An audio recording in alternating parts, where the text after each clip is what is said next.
This is later times. This is just a year later after Billy Meier passed through mission.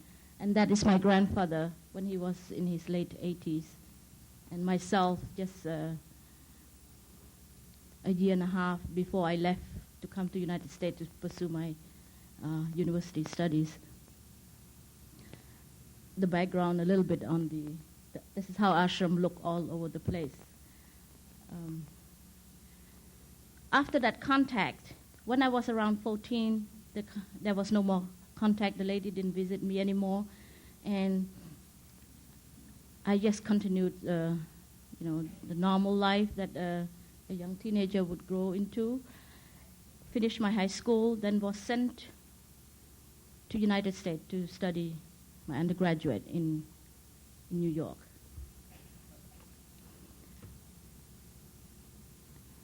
As I continued my university studies, I have forgotten all about that contact. It's always, not so much as it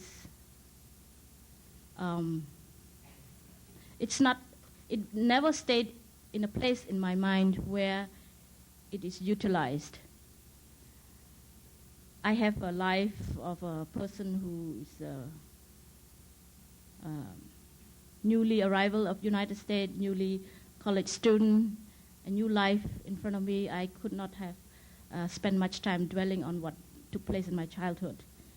And so I continued studying, and even when at the time as I finished my undergraduate and continued on to my graduate studies, some people would come to me and talk about UFOs and all, and I would say, I don't believe in those. I've never seen any, and so on.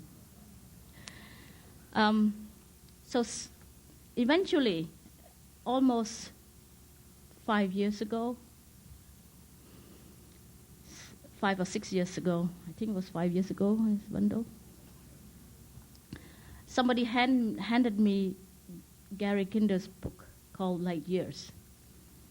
So I looked at it and saw the picture of UFOs, and I thought, this is not my thing. I left it on the shelf and never touched it again. And I went on finishing my graduate work, went to help my country, became a diplomat, was sent back to New York to represent my country at the United Nations, worked at it for 12 years. And suddenly, one day I was cleaning and came across the book again. So I thought before I threw it away, I should look at it. I opened the page and saw the name Ashoka Ashram in one of those pages. So I was wondering, how could our place be named in this book? As I browsed through it, I saw the stories. And immediately, I thought, I bet you it was the same Swiss person that had stayed at our place when I was a child. So I thought, but how would I find out if this is the right person?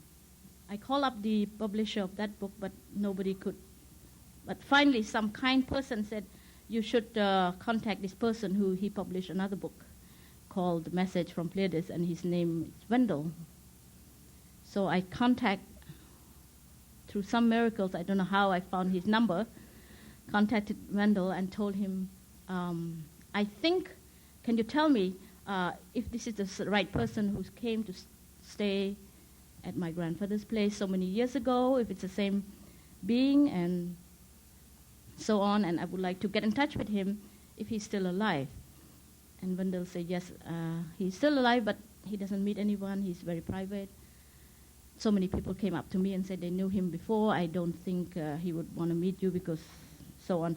So I said, well, if this is the right person, can you tell me? Ask him if he has the monkey, and these are the name of the monkeys. If he's the person that I knew, if he has the monkey, it's the same person. So Wendell wrote to him, and I think Wendell said within an hour, Billy wrote back and said, where's those 2 children? And that's how, so a few months later, I flew out to meet Billy at the center. I had only about 5 days then. But we sat and talked for 3 straight nights without sleep. It was almost like I felt I have returned home and he felt he has returned home. So it was just sharing of some part of him that he has not been able to share so much with a lot of people before. And so that is how I reconnect with Billy. Now I have talked so much, I would like to show you some of the pictures that I brought back. Slides, please. That will come back later. Yeah. That's just a story.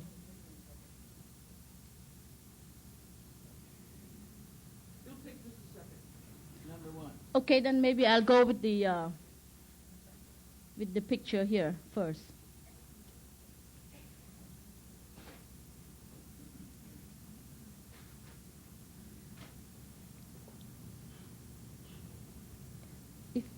If it takes long, I will go with the picture.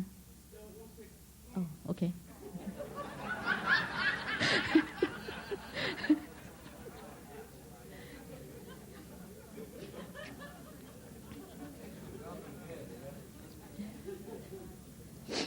Oh, that is the...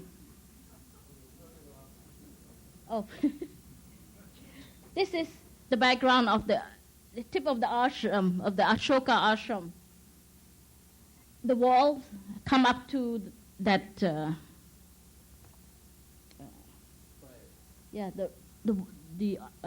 stone wall came up to here, and these are all trees from the. So this ship would appear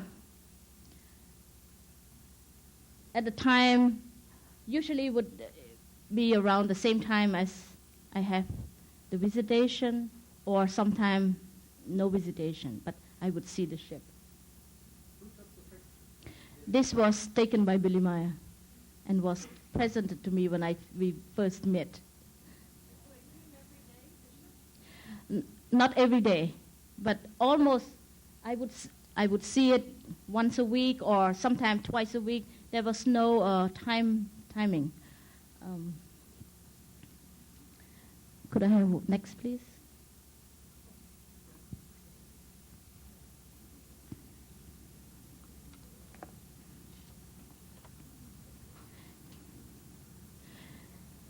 This is the Dog Hill, I think. This is ship over the Ashoka Ashram, but from an angle behind the Ashoka Ashram, there's a little hill, and on top of, next to that hill, we have an area where we make a shelter for animal. It's part of the animal shelter stray animals, feeding and so on, taking care of animals, and we used to call it the Dog Hill.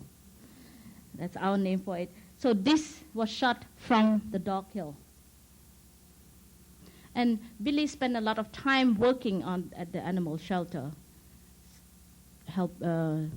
securing the animals and also feeding stray animals, mostly dogs and not monkeys, dogs, cows sometimes, and horses.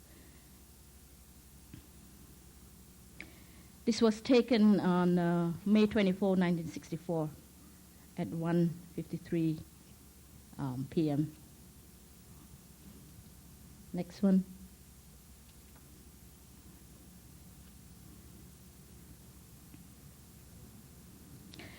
Yes, this was taken quite far away, way up high, just on the side towards the east of the ashram. Just 2 slides ball of fire, which sometime I would see more than 2. There would be a whole bunch of them.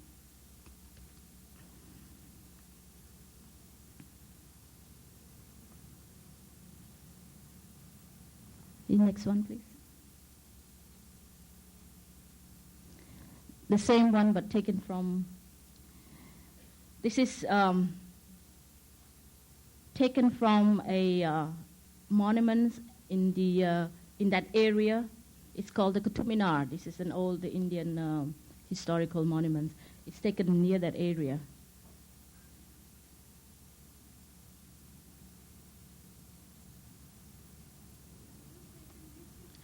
This is Billy Meier's picture.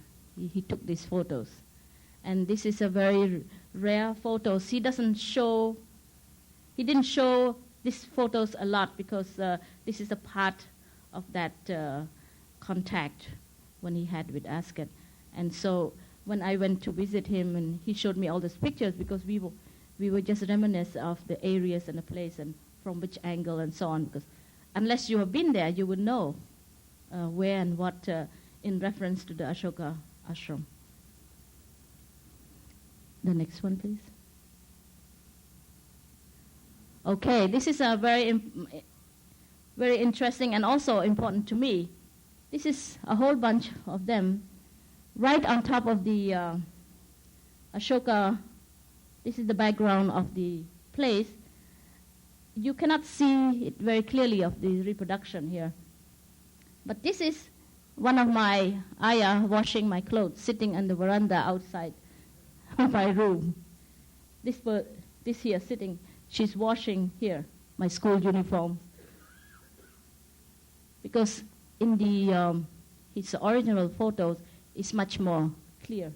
So we shared this story, and because he had interacted with her quite a bit, the washing lady. For me, it's very important because when I had my experience, it was not something, for me it was very natural. I have seen a lot of ships over the temple or over the,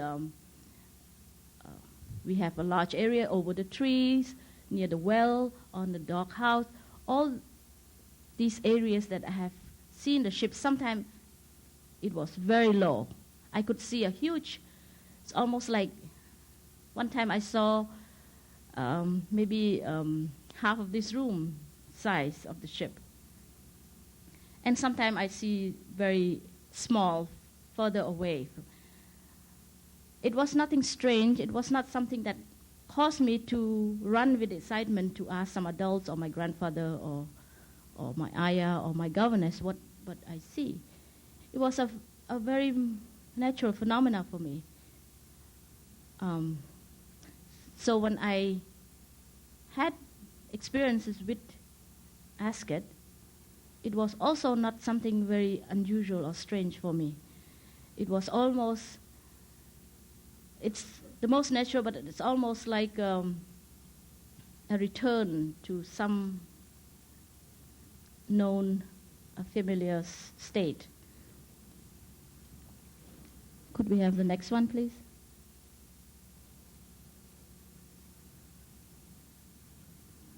Oh, I think this.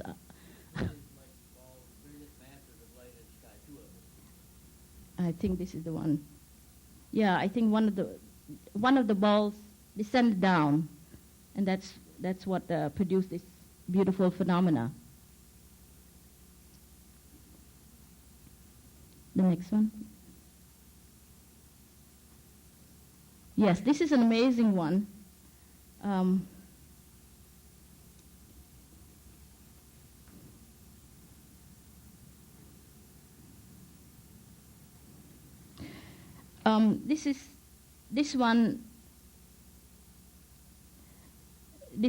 I wrote it. This phenomena, when it shows up like this, it's usually followed by an appearance, another disc, and it, of course, the shape is the craft shape that flows about in and out of the cloud overhead of people. Sometimes there would be a few villagers walking around, and they would look up and see this. In the ashram itself, sometimes our servant would come and said, I saw something very strange. Have you seen? I would say yes, and that was the end of it. There was nothing further to be said. Next one, please. This is right on top of the ashram in the evening. I remember this very well because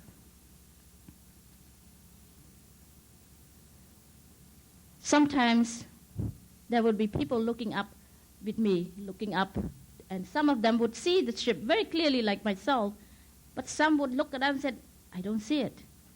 I don't know where is it. And it's not a very small spot. It's a big spot. But some will not be able to see it.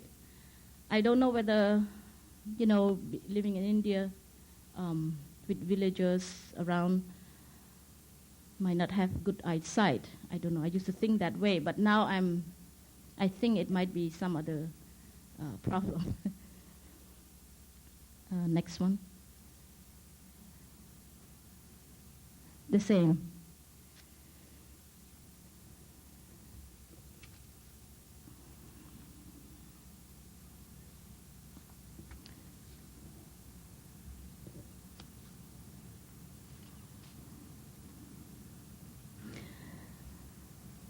Next one, please.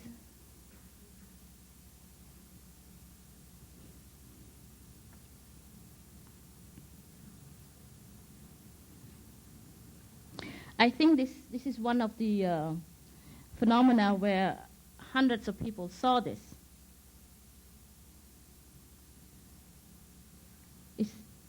This one, I think, had been witnessed by a whole, I think maybe 100 people. Even was written in the Indian newspaper in the 60s. Actually, one reporter was dispatched from the newspaper, I think the New Statesman or something. If we could find the article.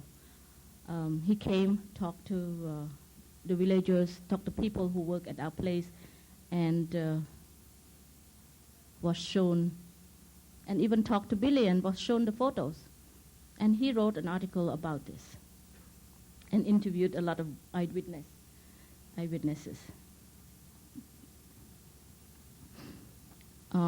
Next, please.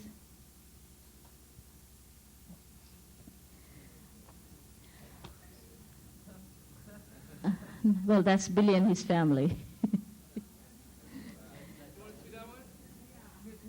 That's Billy. Of course, the boy in the red shirt is Methuselah. And and the sister and the baby Atlantis, I think. And no? Who's that?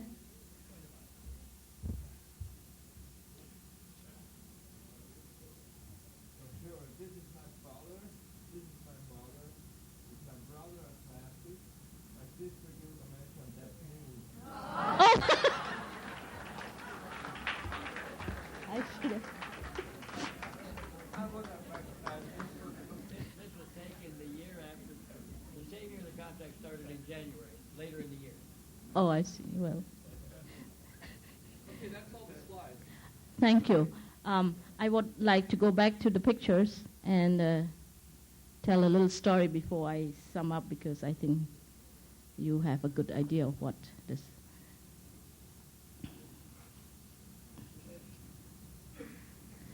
The picture of the temple.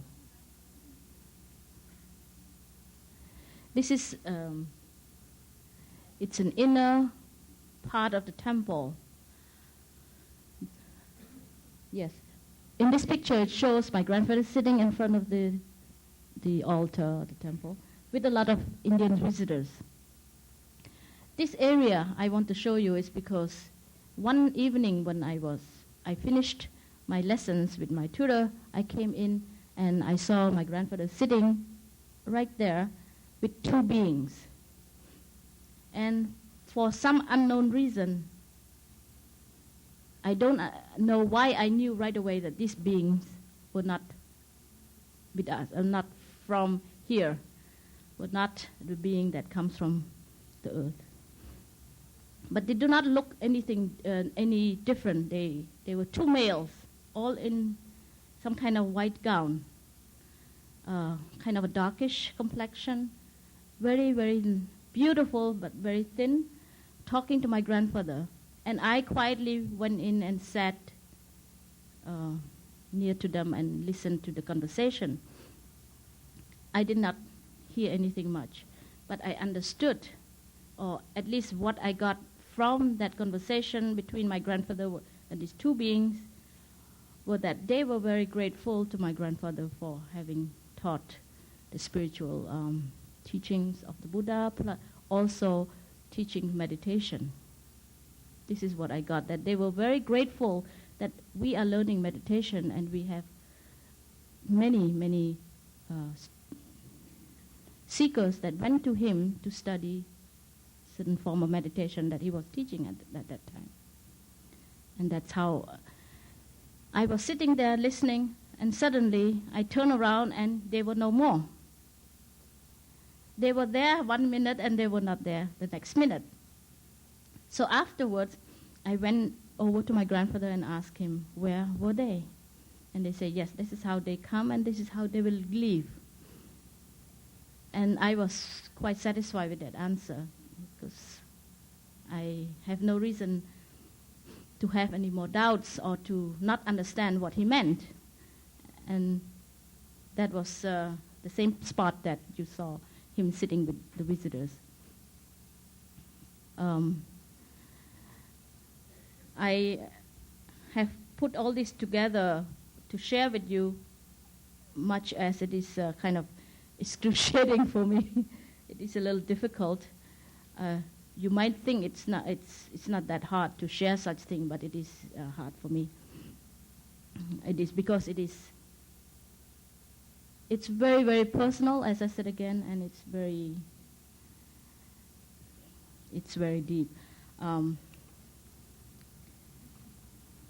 So 4 years ago, close to 5 years now, I reconnected again with Billy.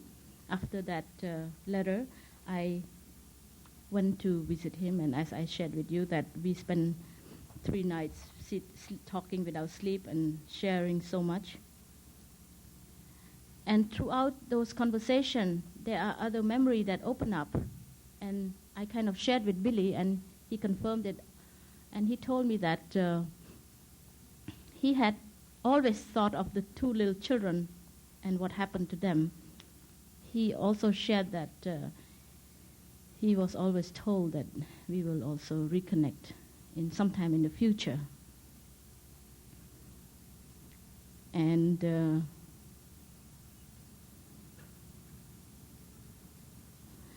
so I still feel a closeness with him ever since we reconnect. Last year in November, I went back and spent 2 weeks with my husband to introduce my husband to him, and we continued on as it's almost like a family to me. But this closeness I cannot describe, whether it's friends or family or what, but it is something more, maybe something less, but there is a closeness of this, the beingness of all that we are here. Thank you.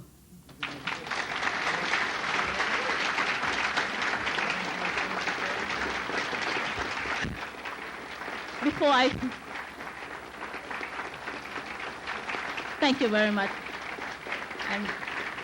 I've forgotten. I have just one more thing to share with you. I have a friend in India. She was with me when I was growing up in India. I found her when she came to visit the United States. So I brought her here to share with you briefly. I think Michael will give you.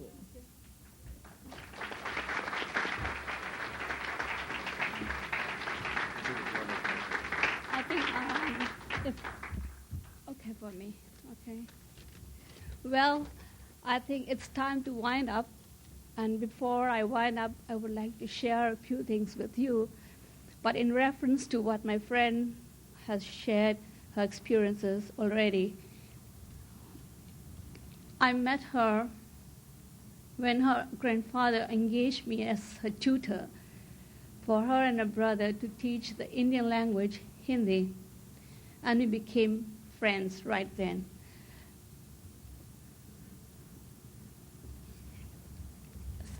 It's been quite long, you see, because we lost contact in between, and it's just like reconnecting again.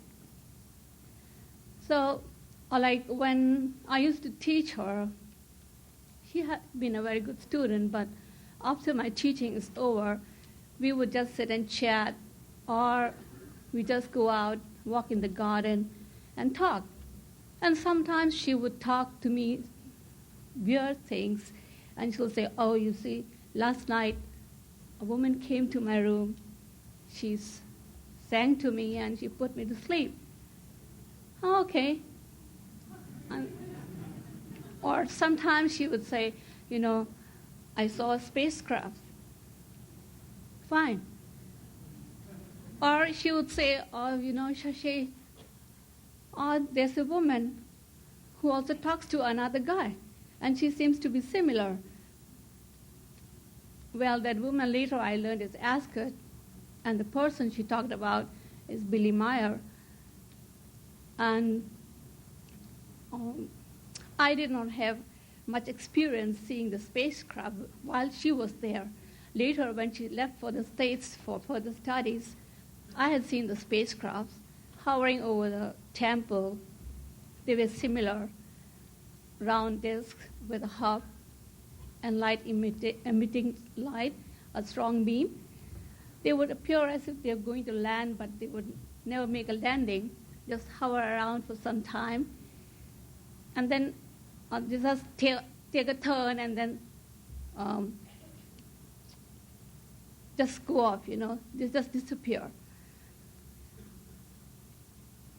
But still, I doubted what she had been talking to me.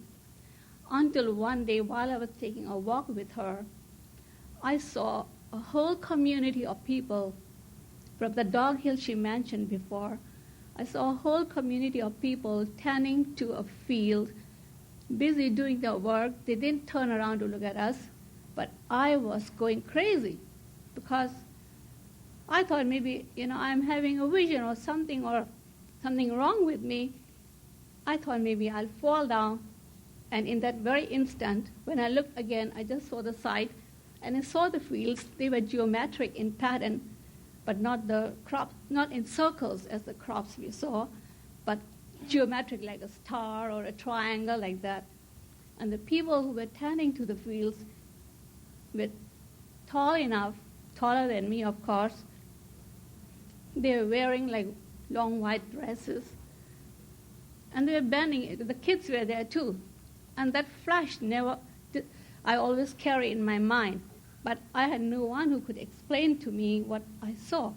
But from that day, earlier I used to just brush off whatever she used to tell me as an imagination. But from that day onwards, I became serious.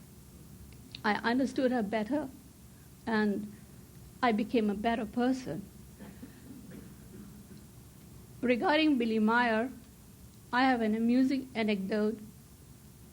She told me, like as she told you just now, that he had two pet monkeys whom he called Emperor Hanuman and Empress Hanuman. Hanuman, as you know, is the Indian monkey god who is venerated for power, for strength, and for protection. So I told her, I said, Phoebe, see, what a good combination and what good company they make. See, an animal god and a human cat, because Billy in Hindi means cat. So I said, just see the company, how good they make. A human cat and an animal god. And we laughed. And I carried that anecdote in my mind forever. And the time period she said we were not, she was not in touch while as a student or as a diplomat. I was in India. Now she is reconnecting again with Billy Meier. I'm back with her. It's a stepping stone for me to know the unknown realms and learn more about our planet. Thank you very much.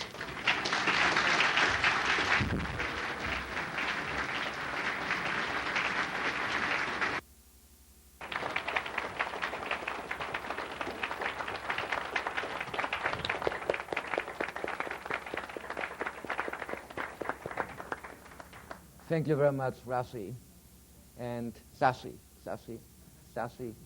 And you see, this is what is the really impressive thing about the Billy Meier contact.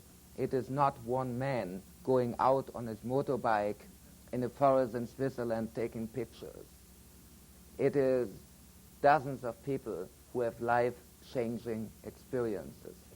And that's what the new investigation which we opened last year and where you get the first results is proving and will prove.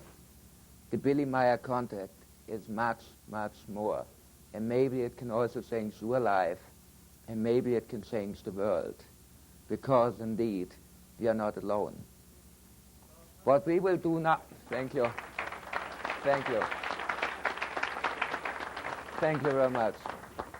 What we will do now, of course, Brian O'Leary is on the program and he gives a brilliant lecture and we don't want to miss it. But we will spend the next 20 minutes with questions. And Bob wants to tell you something? I want to make sure we get this right, Michael. Thank you. We are late. Brian O'Leary is going to speak tonight. It is now about 7:35. At this time, the lines at none of the restaurants should be existent. You should be able to go just about right in. We're going to start Brian O'Leary at 8:45. That's approximately an hour and 10 minutes from now. Those of you that want to stay for questions and answers may do so. We will continue the question and answer session for about another 20 minutes. You do have to queue up at the questions mic over here for questions of the panel. I want to thank all of you, and hold it down. Shh. You'll be quiet when you exit. That'll be great. And those of you that want to do questions will be at the mic. Brian O'Leary, 8:45.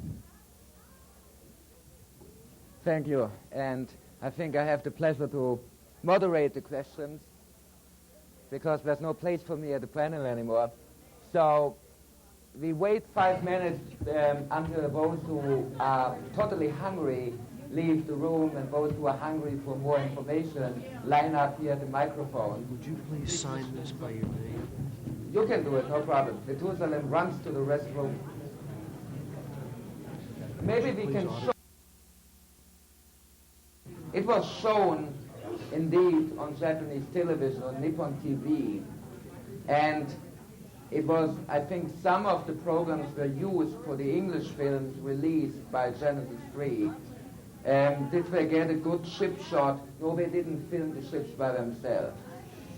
Junichi Yaoi is one of the most amazing journalists dedicated to the UFO phenomenon. He's the Jaime Maussan of Japan, and he did a very careful investigation. They verified the authenticity of the footage and the pictures, but they did not film anything by themselves. This is something I can answer shortly. You are the next. Did the Pleiadians know that Billy was going to lose his arm? And if they did, why didn't they stop him? Okay, I will tell you this because I asked Billy the same question and Methuselah is on the restroom. I asked Billy the question and he said, look, it was very important for me to make this experience. And, you know, I asked Billy if you could change your life, what would you change? And would you at least try to get your arm back? And he said, no, this was an experience. I had to make it. I wanted to make it. It was just an experience. And every experience you make in life has a meaning. And it had a deep meaning for me. Especially in India and with the guru. they asked me if they should replace the arm, and I said, no, I don't want it because it's a part of my life. And I don't want to be different from any other author. I only things I can achieve by myself, but I don't want to take profit, advantage from my contact with you. So they don't help him with his health either, and he still suffers without them. They would, but he doesn't want. He doesn't want to be privileged in any way. Thank you. And I was in You're India, welcome. actually working with Tapar Group. Okay. Yes. I would like to know if when was the last time that Billy Meier saw something in Switzerland? We had the last contact on the 2nd of February 1998. 1999, sorry.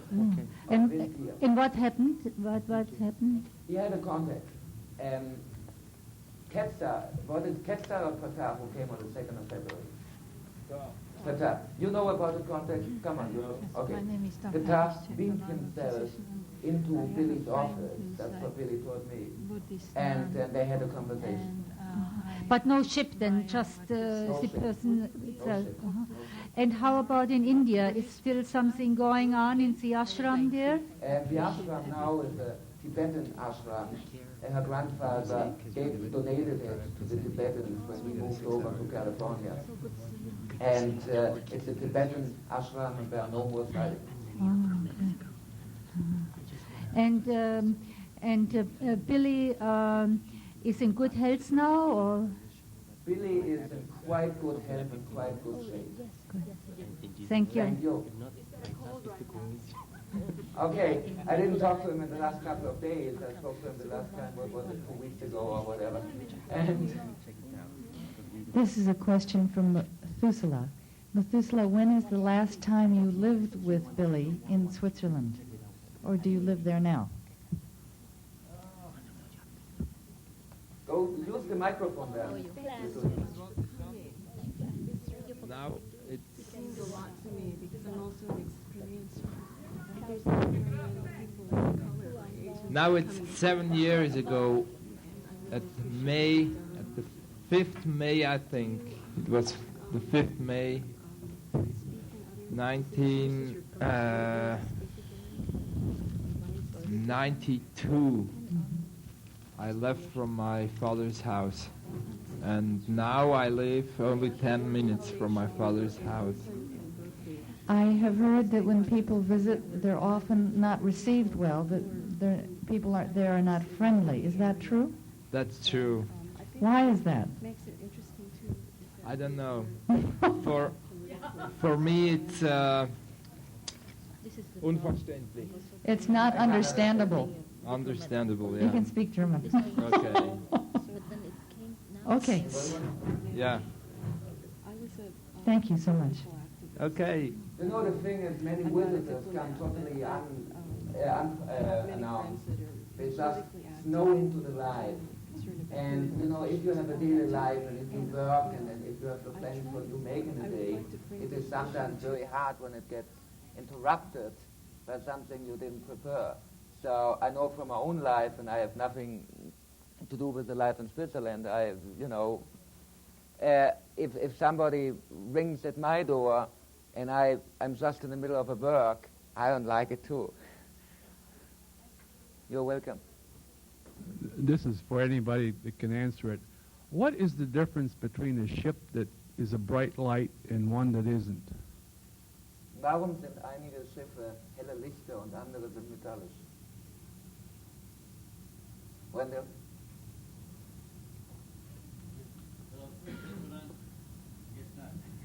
One of them for you. I'll get that for you. Can somebody turn the microphone? Silver ships in reality, because the silver ships cannot come up to a globe and become a fireball.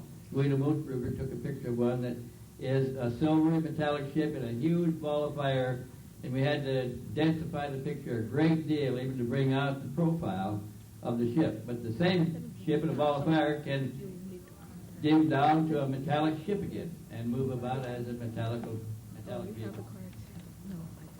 But does that mean that they're in a different dimension? No, I don't understand the difference in dimensions. They're changing the energy that they're using. It's a changing energy for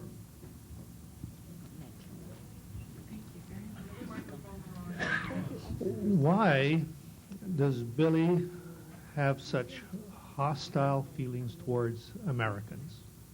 Because he made a lot of very negative experiences. And he doesn't have hostile feelings for any human being. That's not the case, you know. He doesn't really hostile feelings. He only made a lot of very negative experiences. But this is not a generalization. For example, he loves Wendell. Everybody does. I mean, who doesn't love Wendell? But he made, unfortunately, a lot of negative experiences with false promises and very incorrect treatment of him. But Methuselah, you want to go into detail?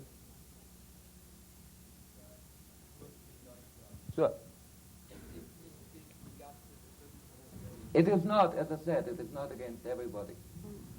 Es ist nur effektiv gegen diese Personen gerichtet, die meinen Vater ausgenutzt haben und die das Material missbraucht haben, um damit Ruhm oder Reichtum oder irgendwas zu erreichen. It is just against the very special people who exploited my father and his material for their own purposes, for their own wealth and fame.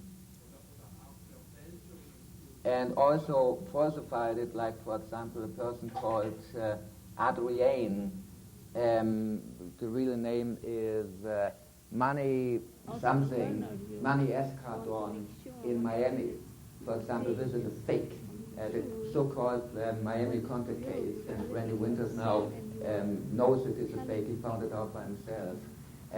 When the so-called witness superimposed or projected the Billy Meier UFOs into a landscape in Florida and things like this. Or, for example, there's another alleged contact case, Fred Bell. Don't mix it up with Art Bell. Fred Bell in California, where Billy says it is rubbish. Fred Bell claims he had sex with Mr. Nyase. And this is, of course, big wishful thinking. Okay, next one. Actually, I have so many questions, so maybe I should just. The first question is that my understanding is that Billy has had contact experiences from a very early age. So the question is, was this contact process in Billy Meier's life arranged before he was born? Yeah, billions of years ago. Billions of years? I mean, it is a part of many, many reincarnations, many missions he had in different incarnations. But you can go into details. Fragte, ob der Kontakt von deinem Vater etwas zu tun hat mit der Zeit, bevor geboren wurde und seiner frühesten Kindheit. Und ich habe gesagt, ja, das geht zurück Milliarden von Jahren. What is true?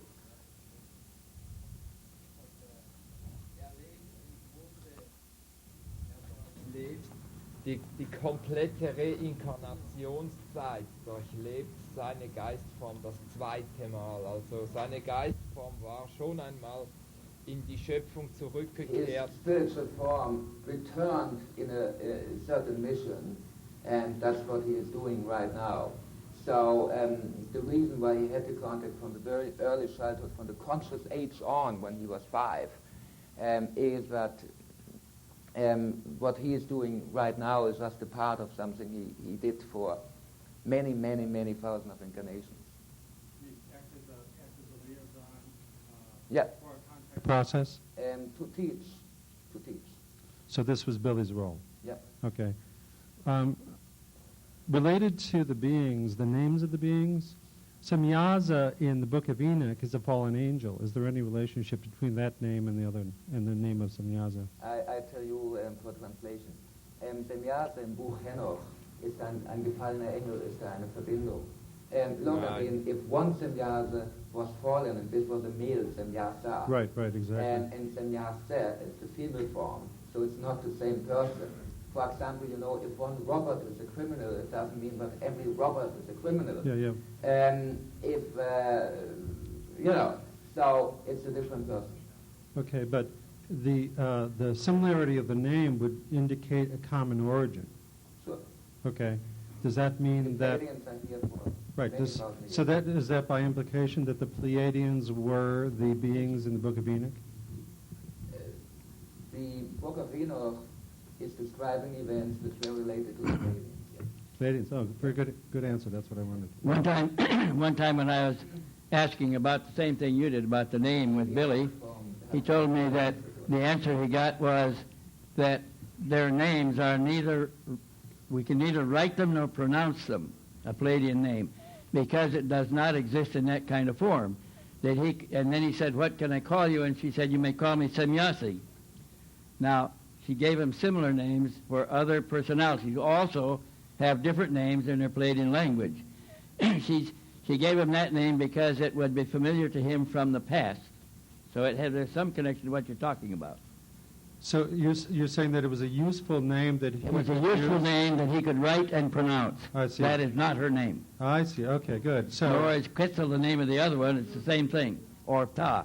Those are useful names for Billy, and they only pertain to Billy's relationship. When somebody else says they're in contact with Semyasi, it's rubbish. It's false because it does not have the same connotation to them. but using those names makes the association in the minds that hear them of these historical figures. That's Yes. the problem. It does to some people. For him, it was only a name for reference that he could write and pronounce. I see, And the okay. same with the others. So that's a distinct answer from what he just gave. It's a little different, but that's what I got from Billy. I see, okay. His question may have been answered a little differently. Okay. The last question is just in terms of your ongoing investigation. Part of what we're having to deal with in the States is the book of Karl Korff, and so it would be useful to have a systematic refutation of that. Are you guys building that and going to present that as a public paper? This is something we plan to do. And for the documentation, but means the film which will have all the results of the investigation, I plan to interview both Karl Korff and UFO Meier, and to go into details and to expose Karl Korff as the charlatan he obviously is. Okay. Thank you. Thank you.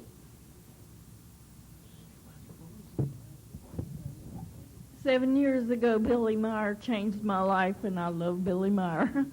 And my question is, I would love to buy the book Om or any book, even if it is not translated in English. I'll learn German to read it. Wow. I plan on doing that. Could you please tell me where I can get the book? Methusalem, wo kannst du die Bücher bekommen von deinem Vater? Sie würde sogar Deutsch lernen, um das umzulesen. Sie kann mir die Adresse geben und dann werde ich schauen, dass sie ihr zugeschickt werden. Give Methusalem your address and he makes sure you get the book. Professor Jim Deardorff, our former Professor Emeritus of the Oregon State University and one of the most important American investigators of the Billy Meier case, especially of the Talmud and Manuel writings. I just wanted to ask a quick point of clarification to Phobal or Sasha, or maybe you. What is Sasha's precise? Was she the English tutor that you showed in that one photograph, or is she a different tutor? She's my tutor of Indian language, Hindi. The Hindi tutor? She's not on the picture. I see. So that's how she could learn her Hindi Yes. language. Yeah. Thanks. Read and write. Thank you. Okay, the question I'm going to ask, I would like both the opinion of Wendell Stevens and Mr. Hessam, and my question is this.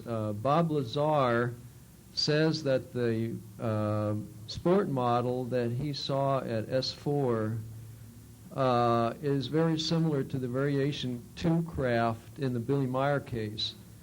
According to Bob Lazar, that particular craft was fitted for small beings, basically which we call the grays.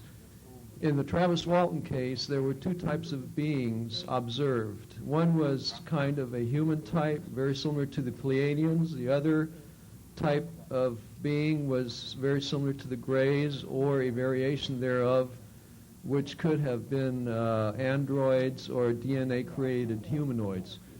My question to Mr. Stevens and to Hesseman of what their opinions are, even if they differentiate on that, is what is your opinion on the this discrepancy with what Bob Lazar says, in that the sport model was fitted out with beings of smaller stature, whereas the Variation 2 in the Billy Meier case is fitted out for beings of a taller stature. Thank you. Well,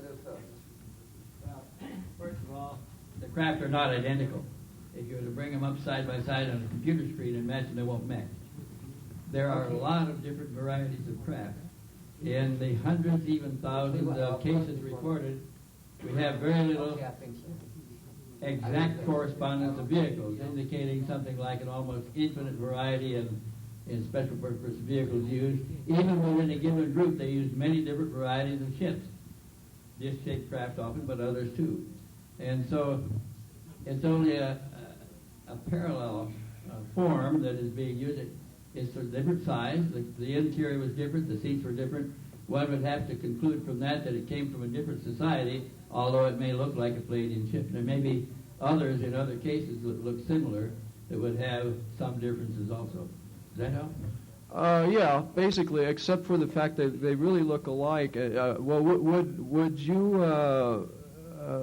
you agree that possibly the Pleiadians do have DNA-created humanoids to do some of their observation of planets? I wouldn't say that there were DNA-created humanoids, because when Billy went aboard the big mothership for the first time on the 5-day trip, and they left the ship, Semyasi's ship, in the hangar bay in the bottom of the big mother craft. They got up to the control room, and he had forgot his camera in Semyasi's ship. And he turned to her and he said, "Oh my gosh, I left the camera." And she said, "I'll send somebody for it."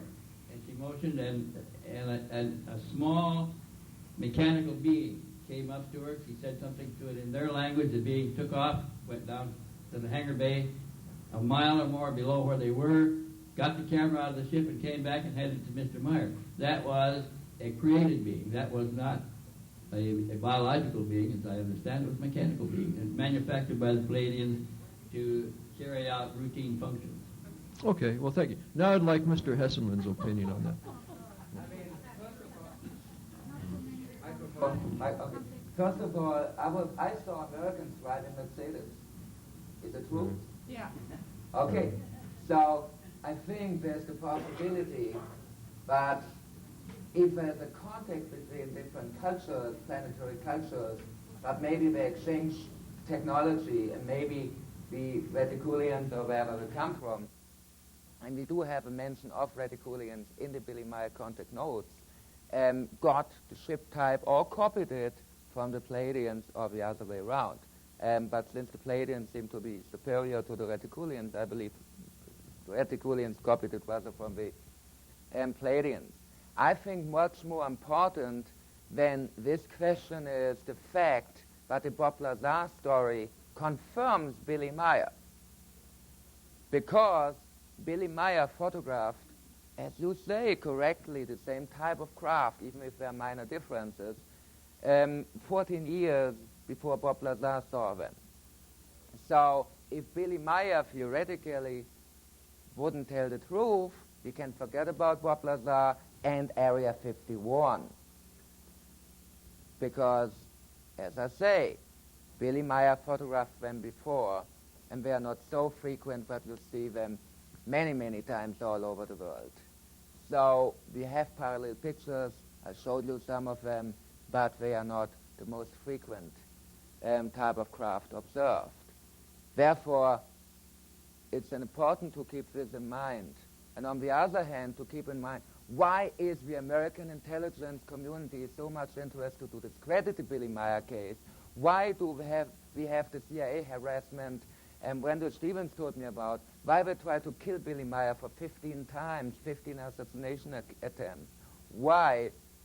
Maybe because for them it is a very interesting fact that Billy Meier is in contact with the people whose type of ship they have. Maybe when they got in the control of this beam ship type of thing Bob Lazar spoke about, they wanted to find out more about it, and they heard about Billy Meier, and they got very interested in this case much more than in any other contact case, because they wanted to solve the mystery of their own possession. And one thing is sure, Billy Meier has a lot of good contacts all over the world. He has friends in Russia. He has friends in Japan. He doesn't like some Americans too much. So there's the danger that for Billy Meier, this super weapon possession in Area 51, some knowledge about it gets in the hands of other nations. Therefore, it's another reason why this, on one hand, monitoring, on the other hand, debunking and campaign is understandable. If Karl Korff would really be who he claims to be, a senior engineer of Lawrence Livermore Lab, what means one of the leading labs in the military-industrial complex, it would make a sense too in this way, but unfortunately we have more indications that this is wishful thinking. Anyway, they do have a special interest in the Billy Meier case because they are in the possession of the same kind of ship Billy Meier photographed several years before. That's my answer to it. Corollary, of course, would be also the different types of propulsion system, because according to Bob Lazar, element 115 is used for the sport model, whereas the Pleiadians basically use a totally different form of propulsion system. And I don't know if you'd like to elaborate on that, or if Wendell Stevens has any comment on that, too. I think it goes too much into detail for the remaining 4 minutes we have. Okay. All right. Okay. There's a lot of controversy about whether Billy Meier was once Jesus in a past life. Would you comment on that? He was not Jesus in a past life. Okay, thanks. Okay. Very clear answer. He was not Jesus. I would like to ask you or anybody on your panel, especially the lady from India, if you ever came across the name Muni and Amasi. Can you repeat it? Muni and Amasi. Here we have the experts on Pali and Sanskrit and Hindi. No, and you didn't ever hear this Muni name. means seer.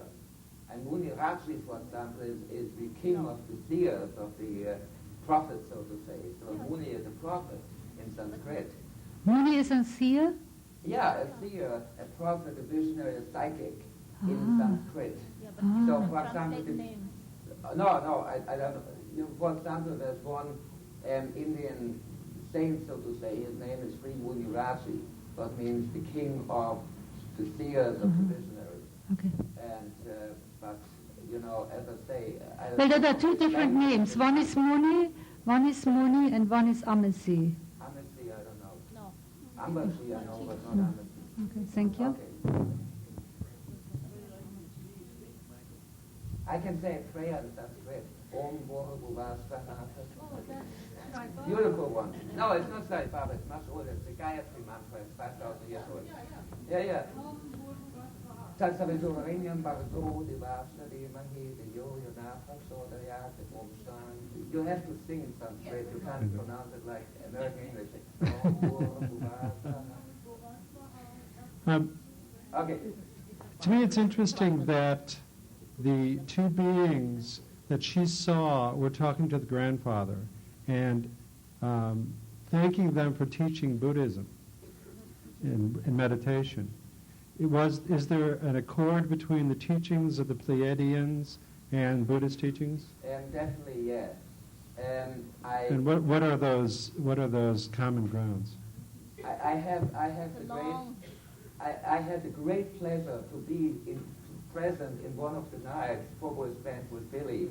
We spent it all together until 4 o'clock in the morning, talking about just everything. And one conclusion we reached in this night was, but from all terrestrial religions, Buddhism is the one which is closest to the Pleiadian teaching. And I'm not talking about Mahayana Buddhism, which has a shamanistic element in it, which comes from the Tibetan Burn religion. But I'm talking about Hinayana, about the original, true, uncontaminated teachings of the Buddha. So this is the reason why they told Billy to get some terrestrial experience at the Ashoka ashram. And as I say, the terrestrial teaching which comes closest to the Pleiadian teaching is pure Hinayana Buddhism. So like Southeast Asia, Burma, Thailand, Cambodia. Cambodia. Yeah, you have to understand that those were the original teaching. You say it on the mic.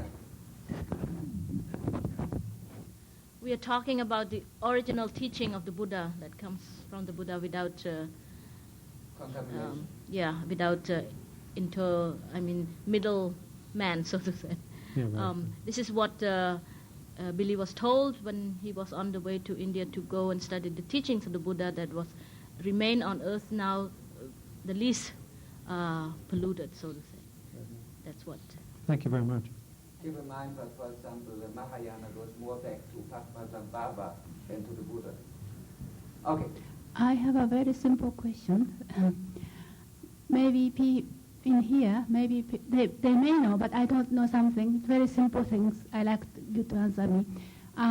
Why this human civilization took 6,000 years? Why this time of the history, this phenomenon showing up in our planet?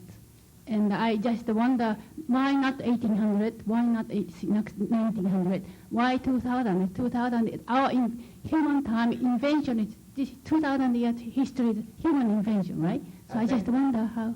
I think the more important thing is not the year 2000, but the year 1969, which was when man, for the very first time, put his foot on another celestial body. It's not a planet, the moon, but a celestial body. Man in the 1960s went out to space. It's the beginning of the space age. We joined the cosmic family. So we went out, and I think the birth into space is the significant thing and not the year 2000. Which means we invited them. We went out where they are. Yeah. Okay.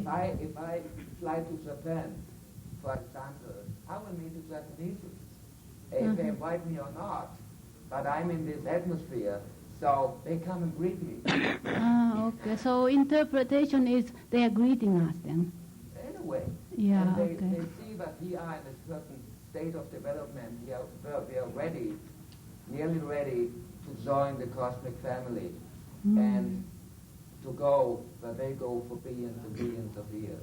Yeah, but UFO sighting was way back to 600 years. They are way here, back, they yeah. are visiting and observing us since the beginning of mankind. Yes. But this is the phase where we go into a new era, into a new phase in human evolution, into the cosmic phase in human evolution. And that's the important thing, and where they teach us significant things on a level which was not limited to a certain small group, but can reach all mankind. Yeah. I'd like to remind us that this is not the first time Earth has been visited by interplanetary visitors. 8,000 years ago, there was a great deal of activity in India, and 2,000 years before that, or 3,000 years before that, in China there were visitors. There was a Chinese emperor that even had ambassadors from the stars in his court, and specifically the Pleiades, by the way, and those ambassadors from the stars took a nobleman and his wife in outer space to the moon to view the Earth from the moon's position, also to see the moon close up. Those descriptions are very accurate even today.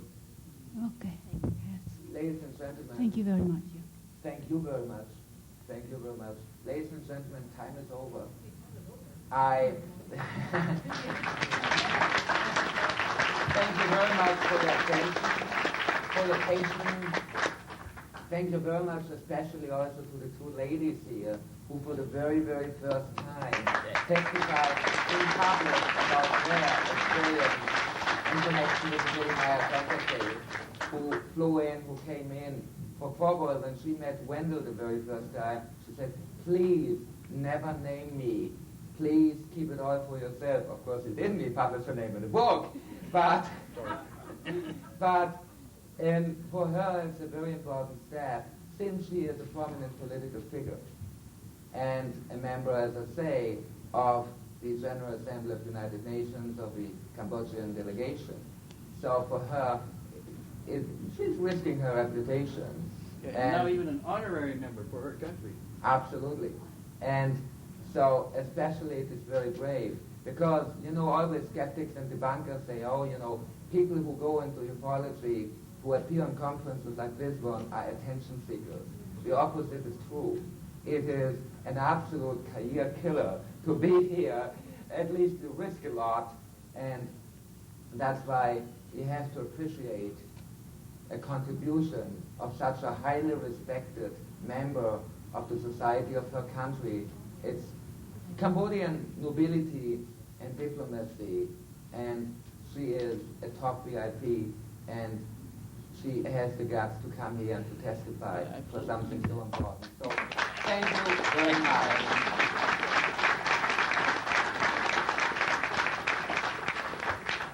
And the same, of course, for Mrs. Sashi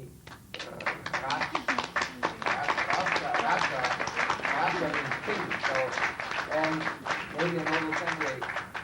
Thank you very much, and I can only say now we are entering a very important phase, the reopening of the Billy Meier case, the most discredited, most hated, most debunked case in ufology, and also the most promising one.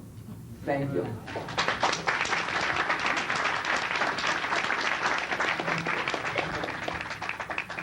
Okay, thank you, panel. It's been an extraordinary evening, everybody. We still have one more wonderful speaker to go. He's going to be on in 30 minutes, so if you have a chance to grab a sandwich or a drink or whatever, bring Brian O'Leary on at 8:45.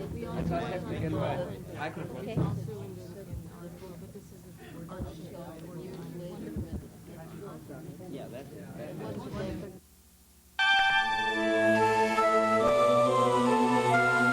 The oldest known fragment of any manuscript containing the words of the Apostle Mark is known as the Chester Beatty Papyrus. It is a copy of a much earlier work and was written at least 2.5 centuries after Mark lived. And when he had called the people unto him with his disciples, he said unto them, Whosoever will come after me, let him deny himself, and take up his cross, and follow me. Mark 8:34. One of the great mysteries of the New Testament was first noticed centuries ago. Large portions of the text in the books of Matthew, Mark, and Luke were almost identical, leading to the assumption that Matthew and Luke may have copied the works of Mark. But when Jesus saw it, he was much displeased, and said unto them, Suffer little children to come unto me, and forbid them not, for such is the kingdom of heaven. Mark 10:14. But Jesus said, Suffer little children, and forbid them not to come unto me, for of such is the kingdom of heaven. Matthew 19:14. But Jesus called unto him and said, Suffer little children to come unto me, and forbid them not, for of such is the kingdom of heaven. Luke 18:16.